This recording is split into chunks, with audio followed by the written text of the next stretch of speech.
Assalamualaikum warahmatullahi wabarakatuh.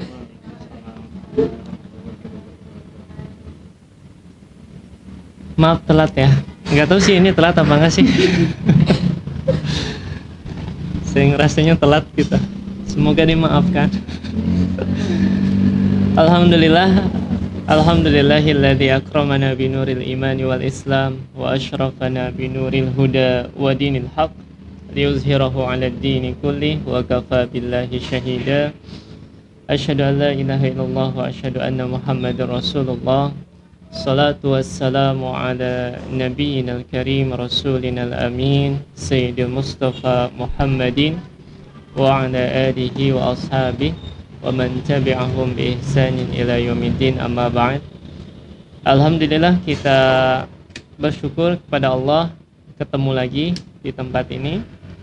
Tidak lain ikhtiar kita ya untuk menyisihkan waktu kita untuk lebih mengenal tentang agama kita, lebih mengokohkan kembali keimanan kita, baik mengokohkan iman dari hal-hal yang sifatnya bisa mengeluarkan keimanan dalam diri kita, na'udzubillah, atau mengokohkan iman kita dari segala macam penyimpangan yang ada di internal Islam itu sendiri.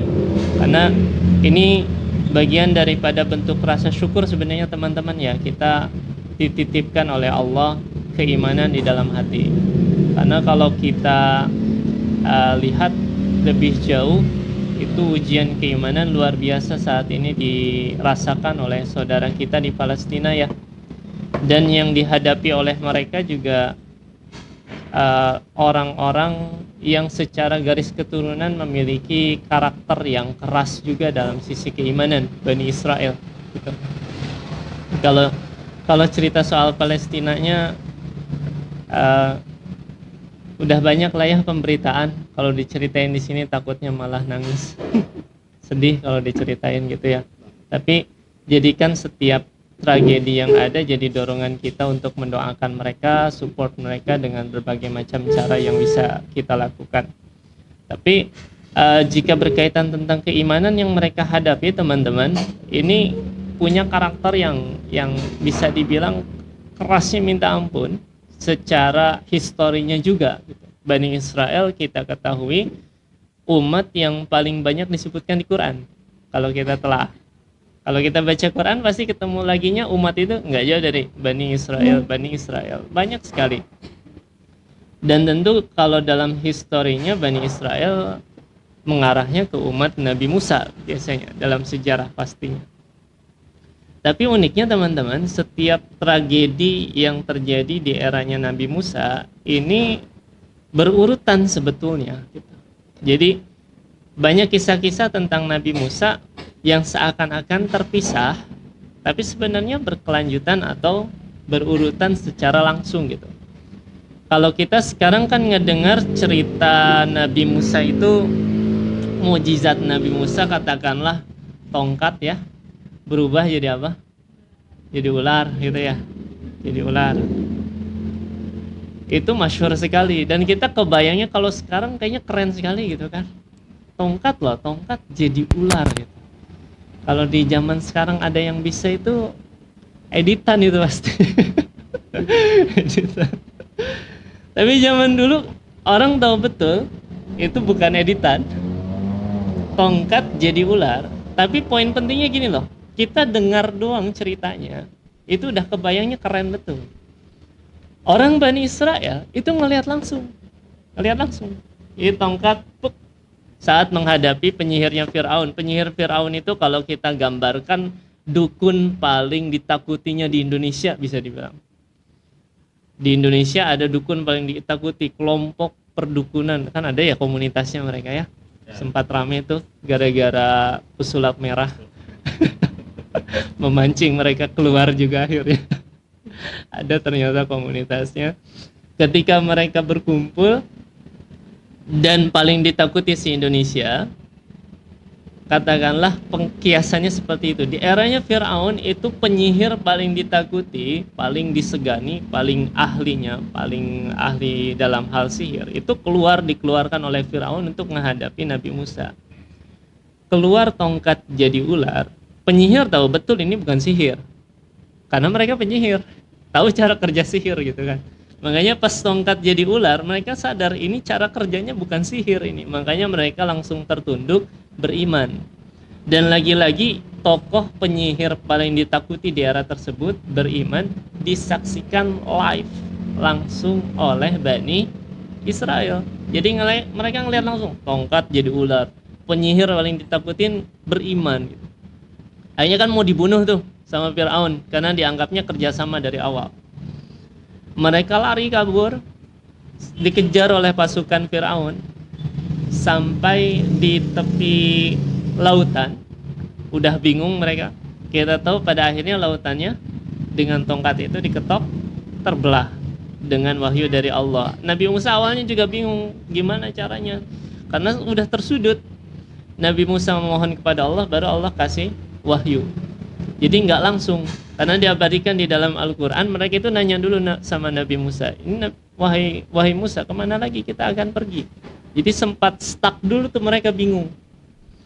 Pas diwahyukan oleh Allah, barulah kebuka, hentakan tongkatnya terbelah. Kalau dari awal mungkin nggak usah stuck dulu, langsung aja, atau asal belah-belah aja kan enak banget. Ngebayanginnya keren juga. Dan laut terbelah. Lagi-lagi mereka ngelihat live itu lah teman-teman ya. Mereka live ngelihat push kebelah itu, entah gimana gambarannya laut bisa kebelah. Mereka bahkan bisa lewatin itu dan berhasil nyebrang. Fir'aun beserta pasukan yang selama ini paling ditakuti, Fir'aun sebagai tokoh yang paling berkuasa, paling hebat di masanya, bisa dibilang penguasa paling terkaya di era tersebut, pun tokoh yang pernah mengaku sebagai Tuhan, nyata betul. Itu pas nyebrang kan kita tahu lautnya langsung tertutup, hanyut kan tuh. Lagi-lagi apa? Itu live mereka saksikan. Bani Israel ngelihat itu. Jadi Fir'aun yang selama ini ngaku Tuhan, tahu-tahu hanyut, mati deh, gitu kan. Saksikan langsung. Dengan rentetan kejadian yang beruntun seperti ini, kalau kita analogikan, kita ada di era tersebut, kayaknya kecil kemungkinan tidak beriman pada akhirnya. Kalau kita ngebayanginnya ya, saya udah ngelihat tuh tongkat Nabi Musa bisa jadi ular, penyihir paling ditakuti jadi beriman, Fir'aun yang paling diktator pada era itu akhirnya mati depan mata, kelihatan tuh laut terbelah depan mata. Ya, masa nggak beriman gitu? Tapi nyatanya apa? Diabadikan di dalam Al-Quran. Setelah rentetan kejadian itu, mereka malah bilang gini, qalu lan nu'mina laka hatta narallaha jahra. Wahai Musa, kami rasanya masih berat untuk beriman sampai lihat Allah secara jelas di hadapan kami. Itu Bani Israel luar biasa. Kerasnya, susahnya, buat diajak beriman doang, belum diajak sholat. Cuma sekedar beriman, mereka susah sekali. Jadi karakteristik yang terwariskan Israel saat ini memang keras luar biasa. Setelah itu gimana Ustadz? Pas ngomong kayak gitu, fa'akhadhatkumus sa'iqatu wa antum tanzurun, ditekankan oleh Al-Quran, wa antum tanzurun. Pas mereka bilang gitu, Allah murka betul kan tuh sama umat model begini. Akhirnya dikasih petir badai yang sangat dahsyat sampai mereka wafat karenanya. Dan ditekankan di Quran, wa antum tanzurun. Bani Israel itu ngelihat betul badai petirnya itu depan mata mereka, lihat betul, nyata gitu. Jadi pas ngelihat kehantam mereka, matilah. Yang panik siapa? Nabi Musa sama Harun. Nabi Musa sama Harun yang panik. Lah, umatnya pada mati gitu. Terus gimana nasibnya kan? Kalian jadi nabi nih, umatnya malah dimatiin. Gimana nasibnya gitu kan? Terus dakwahnya gimana ini? Akhirnya Nabi Musa mohon sama Allah, ya Allah, Jika mereka wafat, bagaimana keimanan ini bisa terwariskan gitu? Bingung kan pasti. Jadi Nabi Musa, dalam posisi Nabi Musa, Nabi Harun, ya, umatnya malah dimatiin sama Allah. Gimana ini? Kena adab gitu kan? Kesisa kita doang. Akhirnya apa? Tsumma ba'atsnakum min ba'di mautikum la'allakum tashkurun. Akhirnya seketika Allah bangkitkan lagi. Kebayang nggak sih? Itu kesempatan yang emas banget buat mereka sebenarnya. Nggak ada umat manapun yang sespesial ini. Makanya di Quran, wa anni faddaltukum 'alal alamin. Wahai Bani Israel, kalian itu punya keutamaan yang luar biasa di alam semesta ini. Maksudnya keutamaan itu bukan orang Israel itu orang mulia, tapi maksudnya kesempatan yang Allah kasih ke mereka itu besar banget buat beriman doang gitu. Kesempatannya itu besar. Jadi dibangkitkan lagi seketika. Pas dibangkitkan, apakah ekspektasi kita mereka akan beriman? Dijelaskan di tafsir Ibnu Katsir. Saya sampai geleng-geleng pas baca itu, yang bener aja ini umat kacau sekali. Pas dibangkitkan setelah mati, mereka udah ngerasain mati kan, rasanya gimana berarti? Udah ngelihat gimana diadab.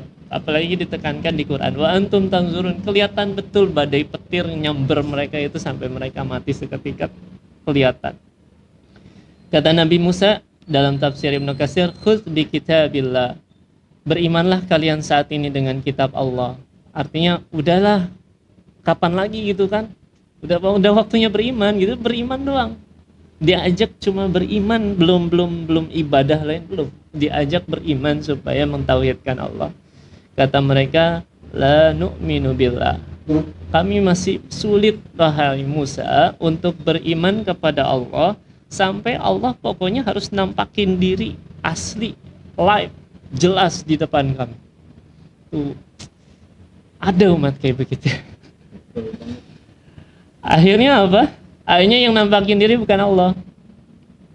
Itu kenapa kita kenal Nabi Musa berusaha minta untuk dinampakkan kepada Allah di Bukit Tursina, tahu ya kisahnya? Itu tuntutan umat itu. Jadi bukan Nabi Musa penasaran, bukan.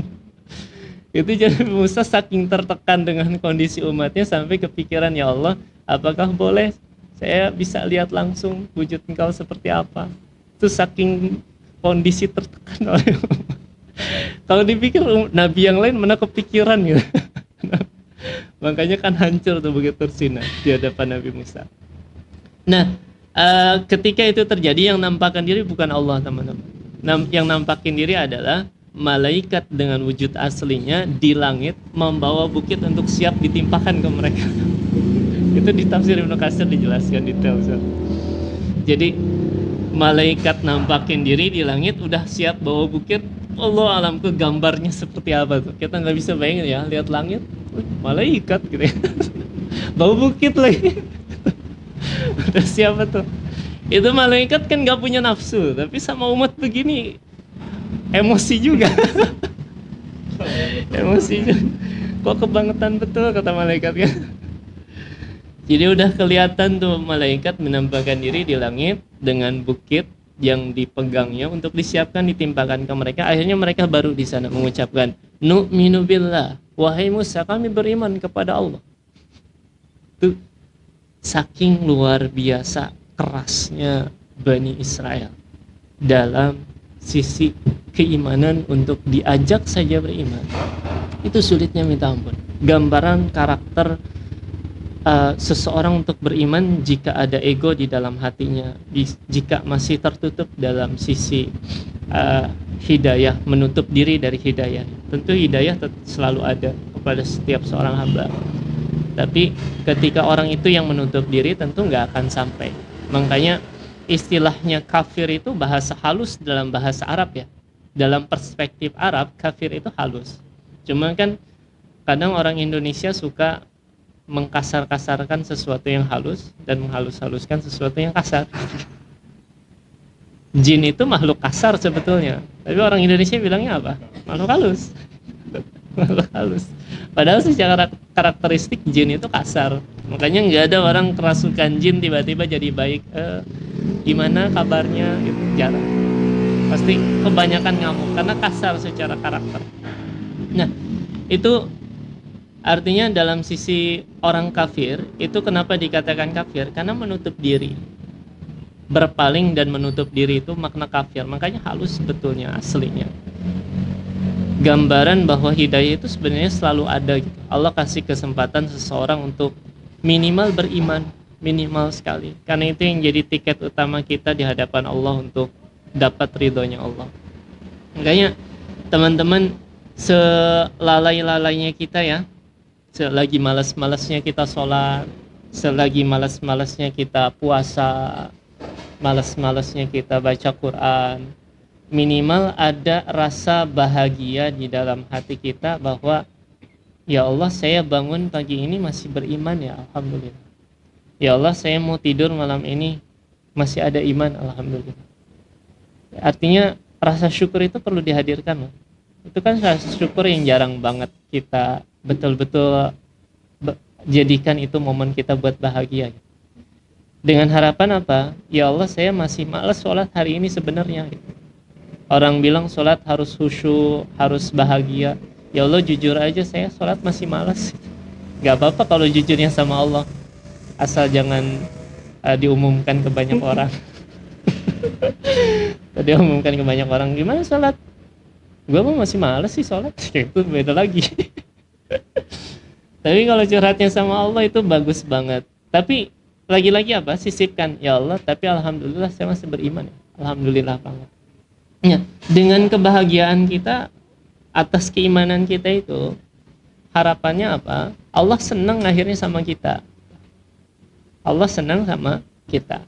Dan itu yang menghadirkan ridha Allah pada akhirnya.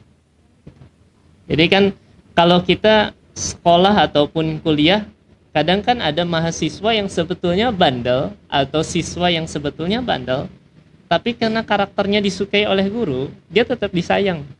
Ada kan yang kayak gitu, dia anaknya bandel Ustadz, cuman dia hormat sama guru, akhirnya gurunya pun suka gitu, suka sama dia. Emang bandel sih, cuman ya alhamdulillah dia masih mau ngaji misalnya gitu.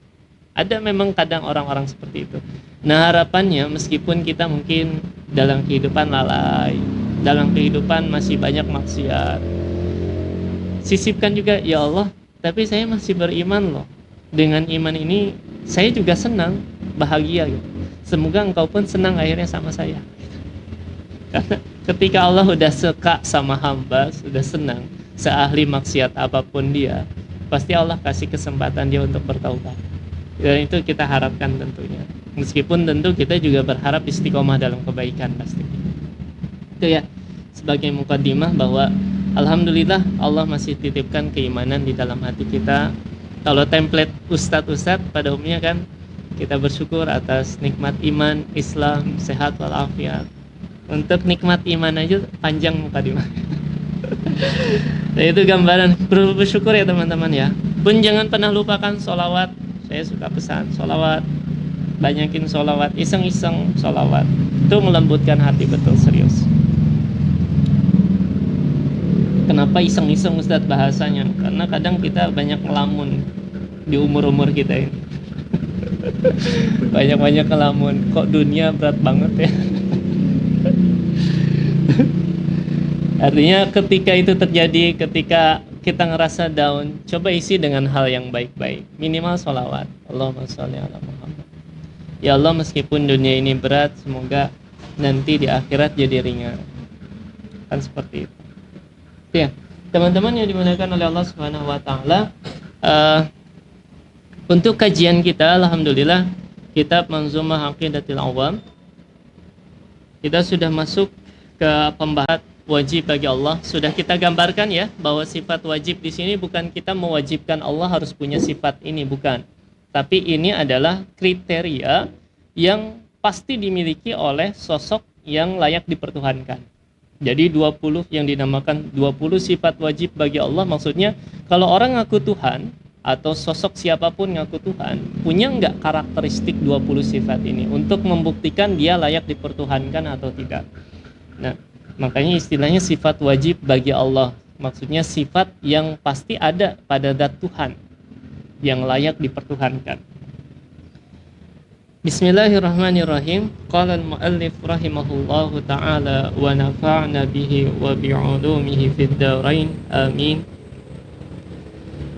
Bismillahirrahmanirrahim. Wa ba'du fa'lam biwujubil ma'rifah min wajibilillahi ashri nasifa. Dan setelahnya, setelah muqaddimah, ketahuilah dengan pengetahuan yang yakin bahwa Allah memiliki 20 sifat wajib.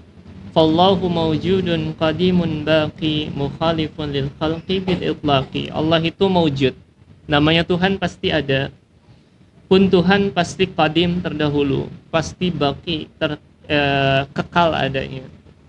Pun Allah pasti berbeda dengan makhluknya secara mutlak. Pertemuan sebelumnya kita sempat detailkan perihal Tuhan itu pasti ada, dengan analogi bahwa segala sesuatu yang ada di sekitar kita pun pasti ada yang membuatnya. Pun fenomena yang sederhana saja kita yakini tidak mungkin kebetulan, apalagi fenomena yang besar adanya seperti alam semesta. Ahli sains bisa mengatakan bahwa bumi ini tercipta dari ledakan Big Bang. Tapi ahli sains nggak bisa menjelaskan apa yang menyebabkan atau kenapa Big Bang bisa terjadi. Meskipun dikembangkan lagi bahwa Big Bang muncul karena adanya materi dan antimateri, pun nanti akan timbul lagi pertanyaan, dari mana antimateri dan materi muncul? Pada akhirnya sains selalu menemukan titik buta yang tidak bisa mereka jelaskan.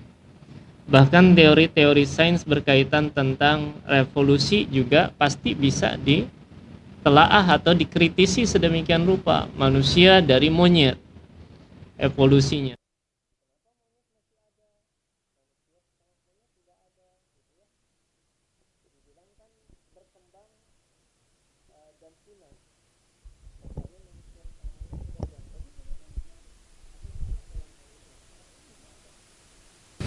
Kalau seandainya kera masih ada, kenapa manusia setengah kera tidak ada? Jadi hal-hal yang sifatnya pertanyaan sederhana sebetulnya, tapi lagi-lagi tidak bisa dijelaskan oleh sains. Duluan manusia kera apa Nabi Adam? Manusia. Duluan dinosaurus ada nggak sih? Anggaplah ada seandainya. Anggaplah ada seandainya. Kira-kira duluan dinosaurus atau Nabi Adam?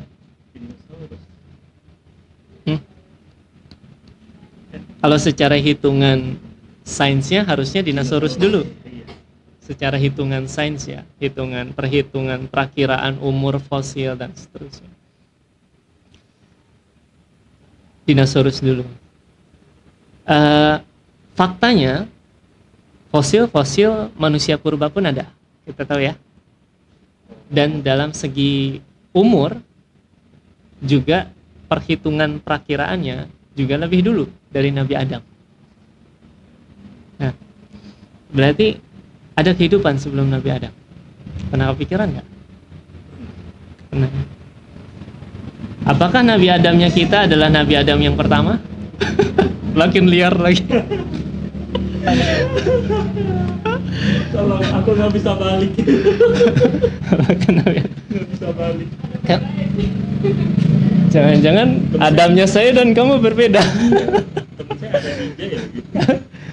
Jadi gini teman-teman, ini teori ya, bukan ilmu paten atau ilmu pasti. Atau bisa dibilang ijtihadnya ulama yang belum bisa dibuktikan secara utuh. Karena yang berijtihad pun ulama. Beberapa ulama-ulama kita. Enggak masyhur memang. Makanya saya bilang pemikiran yang agak liar sebetulnya. Jadi ada sebagian ulama kita yang menganggap bahwa ada kehidupan memang di dunia ini sebelum Nabi Adam diturunkan. Ada makhluk lain di dunia ini. Buktinya apa? Buktinya malaikat menjelaskan atau bertanya kepada Allah.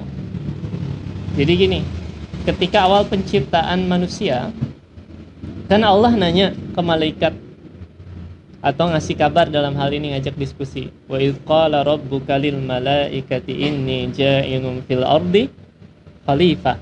Ingatlah ketika Tuhanmu, yaitu Allah, berkata kepada malaikat, aku ingin menjadikan satu makhluk baru yang akan aku turunkan ke muka bumi. Jadi Nabi Adam turun ke muka bumi bukan gara-gara makan buah khuldi ya.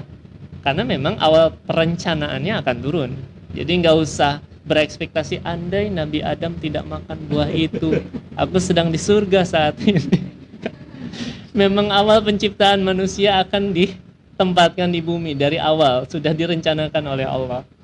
Ini ja'ilun fil ardi khalifah. Aku mau ciptakan satu makhluk baru, malaikat nih. Nanti akan ditempatkan di bumi, kata Allah, sebagai pengatur. Khalifah itu mengatur, mengelola. Malaikat jawabnya apa? Ataj'alu fiha may yufsidu fiha wa yasfikud dima.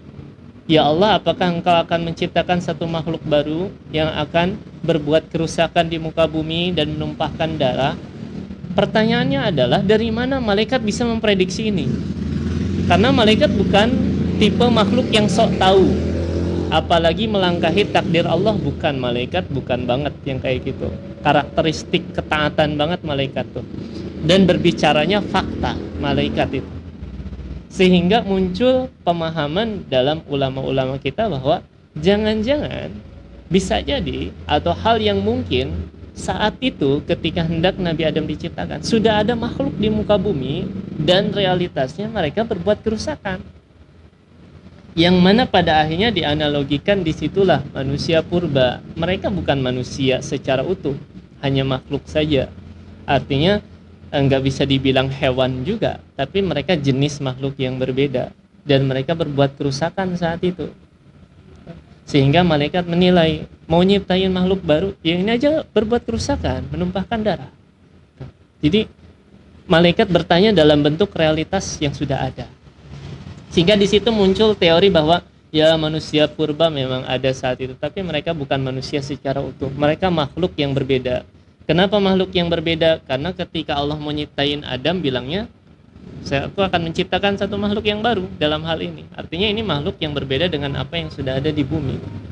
Nah, itu ijtihad yang pertama. Ijtihad yang kedua dalam keyakinan umat muslim yang masyhur adalah saat itu jin sudah ada di dunia. Sebagian jin sudah ada di dunia. Sedangkan jin pada saat itu diyakini berbuat kerusakan juga. Makanya malaikat tadi bandingnya ke makhluk jin maksudnya. Ini jin udah ada nih, berbuat kerusakan juga. Ini menciptain makhluk baru, nanti makin kacau nih dunia urusannya. Dan ternyata kekhawatiran malaikat betul. Dunia semakin kacau. Tapi banyak juga orang-orang baik, insya Allah. Insya Allah. Artinya itu hanya ijtihad ulama saja. Pun soal Nabi Adam, apakah Nabi Adam hanya satu-satunya Adam di alam semesta? Wallahu a'lam. Karena kadang kalau analogi kita sebagai kapasitas manusia yang punya keterbatasan berpikir, kadang kita mikir gini, kalau semuanya sudah di surga dan semuanya yang kekal di neraka sudah di neraka, lantas setelah itu ngapain? Makanya termasuk yang viral itu di YouTube kan ada ya, pernah ada apa namanya, pemuda tersesat gitu, tahu ya, yang nanyanya ke Habib Ja'far ya. Itu kan pernah salah satu pertanyaan yang menurut saya unik adalah, apakah seseorang bisa bosan di dalam surga? Itu tersesat banget sih pertanyaannya, benar. Sesuai judul, sesuai template. Apakah orang bisa bosan di dalam surga? Kan semuanya terasa mudah. Kebayang nggak kalau dunia ini terasa mudah? Mau ngapain aja mudah. Bahkan saya pernah lihat video itu, teman-teman. Ada dia pengusaha yang sukses, kaya, punya apartemen. Sampai dia cerita di YouTube-nya itu, orang nggak pernah tahu kalau saya pernah nyoba untuk bunuh diri gitu. Jadi dia sampai naik ke atas apartemennya, lantai berapa gitu. Dia pikir dunia ini jadi hambar gitu. Karena saya nunjuk gedung manapun, saya bisa beli saat itu. Saat itu dia bilang. Sampai makanya setelah itu jadi bangkrut ya. Tapi pernah ada di fase itu, karena dia ngerasa dunia terlalu mudah akhirnya. Dan itu membosankan buat dia. Dia bilang itu membosankan banget buat orang-orang yang bilang kalau saya punya ini itu semua akan jadi indah. Enggak, saya pernah di fase itu dan itu membosankan banget. Karena mau ngapain aja jadi gampang. Nah, apakah di surga akan mengalami fase itu? Mau makan apa aja mudah, Kan kalau dipikir-pikir, kalau rutinitas sama setiap hari pun bosen juga ya. Mau rutinitasnya kita sukai atau tidak, kadang kalau beneran tiap hari dilakukan. Pernah nonton film SpongeBob? Squidward tahu ya? Squidward kan berharap punya dunianya sendiri. Sampai akhirnya di salah satu episode dia menemukan dunianya. Kelompoknya, circle-nya. Tiap hari melakukan hal yang sama. Main klarinet. Di kajian apa sih ngebahas SpongeBob? Mana tahu lagi episode-nya gitu. Kebayang langsung kebayang kan, tiap hari dia bisa olahraga, tiap hari dan sepeda gitu kan, sampai akhirnya dia bosen juga gitu, bosen. Tapi poin pentingnya di surga orang dijamin oleh Allah tidak akan merasakan kebosanan. Itu hal yang memang nggak akan tergambar oleh kita saat ini. Gimana caranya seseorang bisa menikmati nikmat yang sedemikian rupa tapi nggak bosan, bahkan merasa puas. Manusia kan nggak ada puasnya kan. Kita tahu lah, dapat apa, ada yang itu dapat juga. Di hadis juga sama, seandainya diberikan 2 bukit gunung emas, pasti dia akan meminta yang lainnya, gitu kan. Nah, tapi di akhirat kita sampai beneran enggak minta apa-apa lagi, saking udah puasnya. Wala saufa yu'tika rabbuka fatarda, pada akhirnya nanti Allah akan kasih apapun yang memang kamu inginkan. Fatarda, sampai kamu puas, sampai kamu ridha, enggak mau apa-apa lagi dalam hal ini, udah semuanya terpenuhi. Itu ya, jauh sih dari pembahasan ini. Tapi itu gambaran bahwa dunia sudah tua. Karena kalau kita narik ke generasinya Nabi Adam saja yang tadi kita diskusikan, udah lama banget berarti dunia ini ada. Nah, uniknya teman-teman, selama-lamanya dunia, Allahu Qadimun, namanya Allah harus paling lebih terdahulu. Terdahulunya kapan Ustaz? Terdahulu bahkan jauh sebelum dimensi ruang dan waktu ada. Jadi dalam keyakinan akidah Asy'ariyah atau akidah umat muslim pada umumnya di Indonesia atau bahkan dunia, akidah Ahlussunnah wal Jamaah meyakini bahwa ruang dan waktu adalah sesuatu yang makhluk dan Allah ciptakan, sehingga Allah tidak terikat dengannya. Kebayang gak sih sosok yang tidak terikat oleh ruang dan waktu? Dan itulah Allah tentu. Karena apa? Kalau Tuhan terikat oleh ruang dan waktu, maka terbatas geraknya. Kenapa kita nggak bisa langsung tiba-tiba ke tempat lain dalam waktu cepat? Karena kita terikat dengan dimensi ruang. Nggak bisa langsung, kecuali orang yang halu dengan dunia perdukunan. Saya sholat di Masjidil Haram. Pernah ketemu orang kayak gitu? Saya pernah. Orang ngaku saya sholatnya di Masjidil Haram. Padahal sholat zuhur di Masjidil Haram di Indonesia, zuhur di Masjidil Haram jam berapa? Jam 8 pagi. Antum sholat di mana? Sholat di Masjidil Haram. Nggak sah sholatnya. Kenapa? Di sana masih jam 8 pagi. Jadi mustahil secara akal maupun secara syar'i. Nah, terbatas dimensi ruang teman-teman. Pun namanya Tuhan tidak mungkin terbatas dengan dimensi waktu, karena Tuhan yang menciptakan waktu. Makanya nggak bisa kita batasi. Tuhan itu adanya mulai ada tahun sekian, nggak bisa. Dan itu terjadi. Buat kita mungkin asing ya, atau bahkan aneh mungkin. Tapi itu terjadi di agamanya Kristen. Dengan adanya deklarasi bahwa pernyataan atau penetapan bahwa Yesus memang adalah anak Tuhan. Itu dalam sejarah mereka ada tanggalnya, tahunnya ada. Artinya sebelum kejadian itu Yesus belum jadi anak Tuhan. Karena kan secara literasi kehidupan manusia pun ada proses dilahirkan, ada proses dewasa. Artinya sebelum Yesus lahir tidak ada Tuhan dalam konteks anak Tuhan. Sehingga itu pun bagian daripada dalam perspektif Islam tentunya, bagian daripada kecacatan keimanan juga, bahwa namanya Tuhan tidak punya keterikatan dengan yang lain. Bisa dibayangkan, di dalam Islam itu seandainya ada 2 Tuhan digambarkan dalam hadis, la fasadata Kalau seandainya ada dua Tuhan, pasti dunia ini hancur. Karena yang satu ingin memberikan rahmat, yang satu bisa jadi ingin memberikan adab, ya kan? Kontradiktif dalam kondisi tertentu. Ustadz bisa aja dua ini bersekongkol, sepakat dalam segala macam. Kalau begitu tidak ada gunanya. Kebayang nggak sih? Tidak ada gunanya. Kenapa harus ada dua kalau kesepakatannya selalu satu? Ustadz ya ada gunanya, mereka siapa tahu butuh teman diskusi gitu kan. Butuh teman diskusi. Berarti satu butuh dengan yang lain. Ketergantungan. Karena ketika yang satu tidak ada, berarti satu ini belum sempurna untuk dijadikan Tuhan, dan ketidaksempurnaan itu tidak layak bagi Tuhan. Nah, ini gambaran daripada bahwa Tuhan dalam hal ini adalah sosok yang betul-betul paling terdahulu dan apa istilahnya eksis secara personal, artinya nggak ada mitra sama sekali, bahkan ruang dan waktu pun belum ada. Nggak tergambar Ustadz seperti apa itu, ya memang tidak akan bisa tergambar karena sayangnya kita memiliki keterbatasan indera untuk tidak bisa menggapai itu dalam segi gambarannya seperti apa.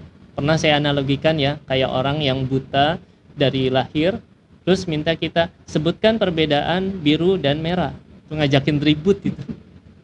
Dia buta dari lahir, terus suruh bedain merah dan biru, bedanya apa? Gak bisa kan? Ngeledekin lagi. Kenapa nggak bisa? Karena nggak tergambar sama sekali. Dari awal dia nggak punya indera untuk membayangkan itu. Nggak kebayang sama sekali. Biru sama merah, asa hitam semua, kata dia gitu kan. Ya nggak akan tergambar. Karena nggak punya indera untuk sampai ke sana. Demikian kita untuk sampai menggapai gambaran seperti apa sih Allah sebelum ada ruang dan waktu, nggak akan tergambar saat ini karena kita nggak punya gambaran atau indera untuk bisa menggapai itu. Jadi bukan berarti sesuatu yang tidak tergambarkan, bukan berarti mustahil atau bukan berarti tidak ada. Sama halnya kayak orang ateis bilang Tuhan itu tidak ada, buktinya tidak terlihat, gitu kan. Makanya yang paling gampang kan, otak kamu juga nggak kelihatan. Bahkan sains sudah membuktikan hal yang tidak terlihat belum tentu tidak ada. Virus, partikel, apalagi banyak hal yang dulu orang nganggap ya ini ruang hampa aja, nggak kelihatan apa-apa gitu kan misalnya. Tapi sekarang kita pahami bahwa setiap partikel udara juga ada unsur-unsur molekul dan lain sebagainya. Itu bukti bahwa memang alam semesta ini dengan sedemikian rupa keberadaannya ya. Allah itu ada, namanya Tuhan pasti terdahulu sebelum dimensi ruang dan waktu. Dan ini sebagai penekanan ketika ada yang mengklaim ini Tuhan, duluan kamu atau makhluk itu? Ya saya yang bikin sih gitu. Ini patung nih jadi Tuhan gitu kan, bagus. Jualan Tuhan itu kan terjadi di eranya Nabi Ibrahim. Nabi Ibrahim bingung kan, ayahnya bikin Tuhan tapi mereka yang bikin gitu. Nalarnya Nabi Ibrahim yang saat itu bahkan belum dapat wahyu pun itu nggak menerima itu, nggak make sense buat dia. Gimana kita, ayah kita jualan Tuhan? Itu buat pikiran jernih ya, itu nggak tergambar bahwa itu sesuatu yang bisa diterima oleh akal sehat. Karena apa? Tuhan harus ada duluan gitu. Bagaimana dia bisa menciptakan kita kalau kita sendiri yang buatnya? Nah itu artinya ini sebagai bekal ya teman-teman, bahwa benteng kita dari hal-hal yang sifatnya bisa mengeluarkan kita dari Islam. Ada klaim itu layak dipertuhankan, atau yang fenomenal sekarang biasanya adalah mengaku penjelemaan Tuhan, titisan Tuhan. Islam sih jarang, biasanya ngakunya titisan ulama, ngaku titisan Syekh Abdul Qadir Jailani. Saya pernah ketemu orangnya, beneran lah. Tahu saya orangnya tuh. Jadi beliau mengaku saya titisan Syekh Abdul Qadir Jailani. Masya Allah, Syekh Abdul Qadir Jailani. Maksud titisan tahu ya? Penjelemaan. Jadi perwujudan. Yang ini sebetulnya bisa diambil dari, bukan diambil sih istilahnya, diyakini sebagai suatu ajaran di agamanya Hindu. Makanya di agama Hindu kan Tuhan bisa masuk ke manusia, roh Tuhan bisa masuk ke hewan, bahkan hewan jenis apapun, bahkan tanaman. Artinya ini gambaran daripada penyimpangan-penyimpangan dalam sisi akidah bahwa Tuhan bisa perwujudan yang lain, yang mana dalam Islam tentu jelas itu dinafikan, karena Allah nggak butuh mitra dalam hal penyembahan dan sebagainya. Termasuk Ka'bah itu bukan penjelamaan Tuhan sama sekali ya, bukan rumahnya Allah dalam artian Allah tempatnya di situ, bukan. Hajar Aswad pun tidak bisa kita artikan sebagai media langsung ke Tuhan. Kan kita orang Islam gini kan, ketemu Hajar Aswad itu memang kemuliaan. Hajar Aswad itu dimuliakan dalam Islam. Tapi kadang berlebihan. Sampai kebanyakan orang Indonesia kan kalau nyium Hajar Aswad sambil nangis-nangis. Pas pulang pun jadi headline cerita ke orang, saya bisa megang Hajar Aswad nyium, oh Masya Allah gitu kan. Senangnya luar biasa. Ngelihat pun udah senang sekali. Umar bin Khattab ketemu Hajar Aswad, bahasa kitanya ngedumel. Ngedumelnya apa? Anni a'lamu annakal hajar. Wahai batu, saya tahu betul kamu cuma batu. La yanfa' wa la yadur. Kamu nggak bisa ngasih manfaat ke saya dan tidak bisa membahayakan diri saya, kata Umar. Laulam ara Rasulullah sallallahu alaihi wasallam yuqabbiluk ma uqabbiluk. Kalau saja saya tidak pernah melihat Rasul menciummu, aku tidak akan pernah mau menciummu. Jadi depan batu Hajar Aswad malah ngedumel. Meskipun ala-alanya Umar tentunya. Jadi dalam hal ini Allah nggak butuh sebetulnya dalam konteks perwujudan benda untuk penghambaan diri kepada Allah. Artinya apa? Ka'bah kenapa jadi sentral kita dalam beribadah? Bukan Allah butuh Ka'bah untuk peribadatan, bukan. Itu hanya dijadikan sebagai sentral kiblat umat muslim dalam keseragaman beribadah. Pun poin yang paling penting adalah kenapa kita ngadep ke situ? Karena Rasul ngajarkan. Jadi sesimpel itu sebetulnya. Rasul ngasih contoh cara ibadahnya kayak gini.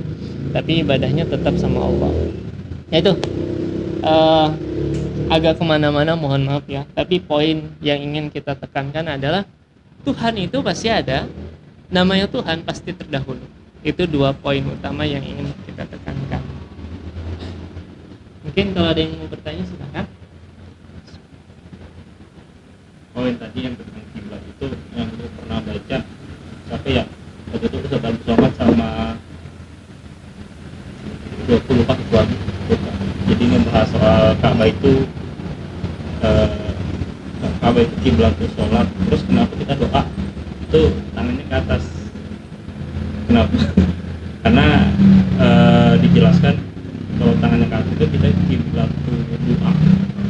Karena jadi kurang lengkap dengannya. Karena Tuhan ada di atas. Tapi itu kudu dijelaskan lagi. Karena kalau nggak dijelaskan itu ntar malah macam-macam. Kalau dilanjut ya gitu. Jadi pertanyaannya apa? Cuma pernah dengar tentang kiblat itu? Ada sih pertanyaan. Artinya dalam konteks beribadah memang ada tata caranya, simpelnya kan gitu sebenarnya. Dalam sholat Rasul ngajarkan kita sholat ngadap kemana. Dalam berdoa pun Rasul kasih tata cara. Dan ini digambarkan oleh ulama kita terdahulu. Salah satunya Imam Al-Qurtubi, punya tafsir namanya Tafsir Al-Qurtubi. Itu ditekankan di surat Al-Mulk. Jadi amintum man fis sama'i ay yakhsifa bikumul ardh fa idza hiya tamur. Apakah engkau merasa aman karena dia yang di langit, bahasanya kan amintum man fis sama kalau bahasa kita, sosok yang ada di langit. Nah, ini dijelaskan oleh Imam Qurtubi dalam tafsirnya bahwa sosok yang di langit ini maksudnya memang Allah. Tapi kenapa Allah di sini digambarkan di langit? Bukan berarti Allah butuh ke ruang tempat di langit. Karena kalau dikatakan Allah di langit, berarti dimensi langit harus lebih besar dari Allah. Saya ada di kafe ini. Karena apa bisa dibilang saya di kafe? Karena kafenya lebih besar dari saya. Makanya saya bisa di dalam kafe. Allah di langit bisa dikatakan kalau Allah di langit dalam konteks tekstual itu baru benar di langit kalau langitnya harus lebih besar dari Allah. secara dimensi, dan ini bertentangan bahwa Allah itu maha besar atas semua makhluknya. Nah, sehingga kata Imam Qurtubi, ini penekanan bahwa kenapa dikatakan di langit, langit itu gambaran ulu, gambaran bentuk derajat yang tinggi, sehingga setinggi-tingginya makhluk, Allah itu paling tinggi di atas makhluknya, maksudnya seperti itu. Dan itu dikiaskan tadi oleh Imam Qurtubi juga, sebagaimana ketika seorang hamba beribadah ke Ka'bah, bukan Allah ada di Ka'bah, karena Allah tidak butuh kepada ruang tempat, tidak butuh makan itu dalam bahasa Arab artinya tempat. Nah, tapi Ka'bah dijadikan sentral ya, pertama itu karena memang tata cara sholat kiblatnya ke sana. Kedua, memang Rasulullah mengajarkan, sebagaimana kita juga diperintahkan shollu kama ra'aitumuni usolli, sholatlah kalian sebagaimana kalian lihat aku sholat, kata Rasul. Sesimpel itu sebetulnya. Sehingga kalau dikatakan doa mengangkat tangan, ya memang tata cara yang Rasul amalkan seperti itu. Pun sholat, doa mengangkat tangan, kemudian sholat menghadap Ka'bah, memang tata caranya seperti itu. Tapi dalam segi hikmah tentu pasti banyak kenapa ngangkat tangan dan sebagainya.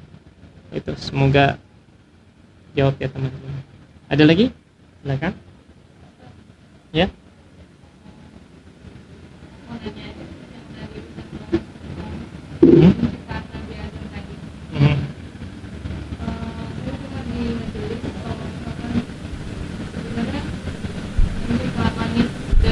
Itu karena awal mulai itu dari Rasulullah. Ya. Nah, kenapa? Karena Allah menciptakan Rasul, maka Allah menciptakan Nabi Adam. Nah, kan ini kita berbicaranya secara agamanya kali ya.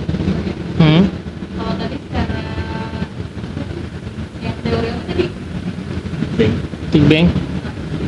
Sains. Ya, secara sains kan kalau ada manusia berbadan lain kayak gitu kan.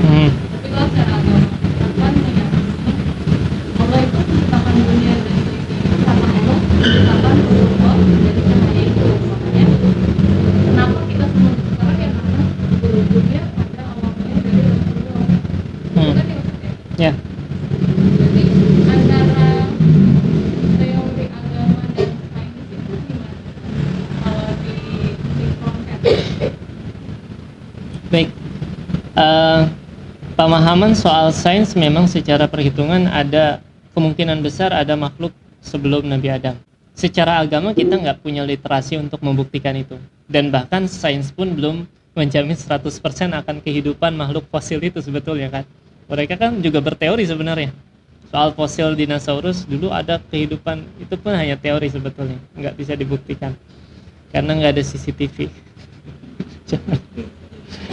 Zaman dulu. Artinya gini teman-teman,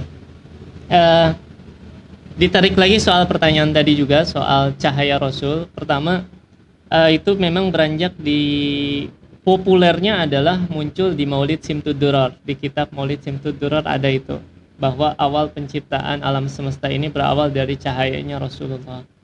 Sayangnya ketika saya telaah memang hadisnya dhaif. Bahkan ada sebagian ulama mengatakan palsu. Belum saya dalami betul-betul mana yang lebih kuat.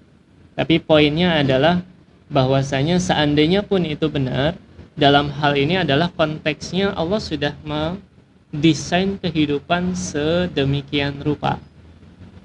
Jadi bahasa kitanya gimana ya? Kita bisa yakini, kita kan kadang baca novel. Kadang pernah baca novel? Ketika kita baca novel, kadang di pertengahan kita sudah membuat alur cerita versi kita sendiri. Ya, atau punya ekspektasi dalam hal ini. Ini harusnya sih ini bakalan jadinya sama yang itu. Gitu. Atau nonton sinetron deh, nonton sinetron. Atau nonton film di bioskop atau di movie lain sebagainya. Apalagi perempuan biasanya kan apa yang serius gitu, yang apa drama Korea ya. Kadang di tengah-tengah udah kebayang ini harusnya gini deh. Artinya apa? ketika kita membaca suatu alur, kadang kita punya versi kitanya sendiri. Tapi ketika kita pahami bahwa yang membuat film tersebut atau yang menulis cerita novel tersebut adalah orang yang kita yakini bahwa dia memang ahlinya dalam hal ini, pasti muncul juga dalam benak kita, seakhir-akhirnya apapun ini cerita, meskipun di luar prediksi kita, di luar ekspektasi kita, pasti alurnya bagus. Dan demikianlah analogi paling terkecil tentang alam semesta beserta isinya yang sudah Allah desain sedemikian rupa. Jadi Allah itu yang mendesain itu, habis ini akan kejadian ini, habis ini akan muncul ini, habis ini akan muncul ini. Artinya segalanya sebetulnya sudah tergambarkan, tinggal pelaksanaannya. Makanya bahasa kita dalam ikhtiar adalah kita berhusnuzan dengan apa yang sudah Allah gambarkan. Kita nggak bisa mengubah takdir, tapi Allah bisa. Bahasanya kita aja, kita kalau sudah ditakdirkan nggak akan bisa dirubah, ya karena kamu manusia. Kalau Tuhan mah gampang banget ngubah cerita, toh orang-orang belum baca. Kan kita lagi baca chapter yang ini misalnya, kan besok belum tahu nih jadinya gimana. Allah yang udah tahu. Pas kita doa ternyata Allah ridho dengan doa kita, ubah aja, dah hapusin berikutnya. Besok kejadiannya berubah. Mudah banget buat Allah lakukan itu. Artinya gambaran kehidupan dalam sisi agama, kenapa awalnya justru Nabi Adam, apakah sebelum Nabi Adam memang betul ada kehidupan, sedangkan dalam satu riwayat dikatakan peran penting cahaya nurnya Rasulullah itu bagian daripada awal kehidupan juga, untuk menekankan bahwa sedemikian rupa alur kehidupan ini sudah Allah atur. Dan untuk memuliakan Rasulullah juga dan umatnya, meskipun ada di akhir adanya, ini loh yang spesial sebetulnya. Makanya kadang kan yang spesial munculnya terakhiran, pahlawan muncul terakhiran, yang manis-manis dessert di akhir ditaruhnya, happy ending juga pasti di akhir. Itu artinya sinkronisasi antara sains dan agama sebetulnya mudah kita gambarkan. Tapi kalaupun terasa nggak sinkron, sebetulnya kadang bukan kontradiktif, tapi kadang belum terbukti saja dalam sisi sains. Bumi berputar, orang zaman dulu nganggap nggak masuk akal. Bumi berputar, aneh gitu kan. orang kita diam aja gitu kan. Orang zaman dulu nggak nganggapnya Al-Quran tidak sesuai sains. Ketika belum bisa terbukti, ternyata kan sudah terbukti. Oh, bumi berputar, benar. Kemudian matahari bergerak. Orang zaman dulu, matahari kan sebagai pusat tata surya, masa bergerak? Gak masuk akal. Akhirnya terbukti juga, oh ternyata gerak juga. Dulu anggapnya nggak sesuai sains. Jadi ketika ada kontradiktif antara agama dengan sains, kadang bukan kontradiktif sebetulnya, tapi karena sains belum sampai untuk bisa membuktikan itu. Kebanyakan case-nya seperti itu. Semoga terjawab. Ada lagi atau kita cukup? Pasti ada lagi sih sebenarnya. 9.40 ya. Kita tutup ya. Ya. Kalau ada lagi boleh via chat atau mungkin di grup ditanyakan. Kalau di grup Ustadz Kemal sih yang bakal jawab. Tapi insya Allah pasti ada kebaikannya juga. Oh iya, boleh.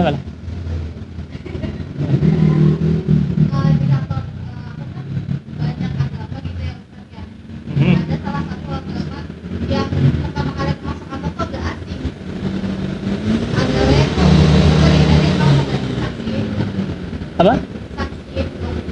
Sansiehua. Oh, Saksiehua.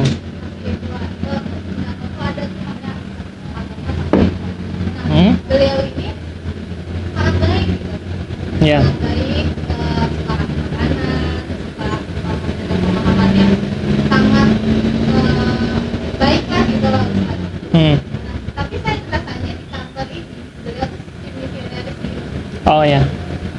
Sangat terasa gitu, misalkan pada saat jam makan siang beliau selalu mendakwakan tentang ajarannya beliau gitu. Nah, itu gimana biar, kalau saya kan memang tidak ada kalbu, cuman kan memang saya, nah itu cara Saya nggak sengaja log out. Nggak mau lah cara menguatkannya gitu, karena di Ya agama Allah. nggak cuma di agama gitu kan, ada yang Katolik, Hmm. ada yang Buddha, terus ngajaran kan ya pada saat jam makan siang gimana setelah ajan Itu ya. penting saling mengokohkan keimanan ya. Jadi sama teman kantor, kita jangan sampai terpengaruh ya. Terus kata teman kita, tapi kan saya Kristen. Beda server ya. Kita mengokohkan keimanannya beda server. Gini ya, perihal tadi saya pun baru dengar itu.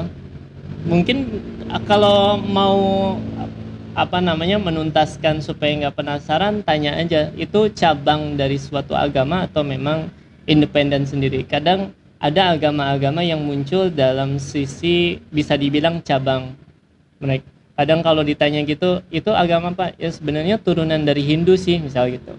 Sebenarnya turunan dari Kristen sih. Karena kadang agama-agama semacam itu pun punya turunannya. Bahkan Islam pun kan seperti itu. Ada yang ngakunya dalam hal ini kayak kelompok Syiah yang paling masyhur ya. Kan sebagian besar ulama kita nganggap udah dalam banyak pemahaman sudah keluar dalam Islam dan seterusnya. Nah, ketika itu terjadi di lingkungan kita, betul tadi saling menguatkan sebetulnya, saling support dalam sisi keimanan dan jadi dorongan kita sebetulnya untuk memahami agama kita lebih dalam. Sehingga ketika hal itu terjadi di lingkungan kita jadi nggak kagetan lagi. Oh, dia ngerasa bahwa Tuhan seperti ini. Makanya kenapa kita ngaji akidah semacam ini buat mengokohkan itu. Ketika dia bilang Tuhan itu sebetulnya ada pada diri kita gitu. Kamu ada Tuhan, saya juga di dalam diri saya ada Tuhan. Jadi banyak Tuhannya gitu kan dalam hati kita. Kalau kayak gitu saling terkoneksi dong. Tuhan butuh tempat, kayak parasit jadinya kalau seperti itu. Jadi seperti parasit kan, setiap pada jasad seseorang ada Tuhan. Ada pemahaman semacam itu dan di Islam pun ada yang berpikir seperti itu.